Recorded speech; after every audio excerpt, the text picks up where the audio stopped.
சாமி என்ன சாமி சொல்றீங்க? ஏப்பா நல்லா கேட்டுக்கடா. இவ்வளோ செருப்பிட்டு அடிங்கடா போத 2 பேர்த்தி சும்மா இருக்கத்தா.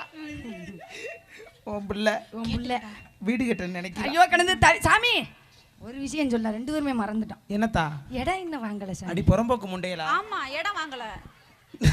இடமே வாங்க மத்த வீடு கட்ட கேட்டு இடமும் அப்படி கேட்டு இடம் வாங்கி வீடு கட்டி 2 வீடு. ஐயாப்பா ஏப்பா அவன்கிட்ட கொஞ்சம் இடத்தையும் கொஞ்சம் கேட்டு. இருத்தா நான் கூட உன்னை சொந்த இடமா நினச்சி பகலில் அனுப்பலாம்னு நினச்சேன்.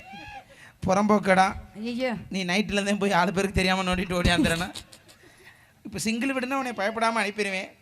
2 மாடி வீடு கேட்குற, அதனால நீ போகிறது வர பெருசு கிடையாது. சரி சாமி. ஆள் மாட்டிக்கிறாத சாமி. மாட்டிக்கிட்டாருன்னா அது இந்த மாதம் கிடையாது. சரி சாமி. ஆமாம் சரி, அப்போ நீ சொன்னதை நான் சொல்கிறேன். சொல்லுங்க சாமி. என்னை செருப்படி வாங்க விட்டுறாத. விட்டுறாத. ஏப்பா உத்தரவு கொடுத்துட்டாத்தா?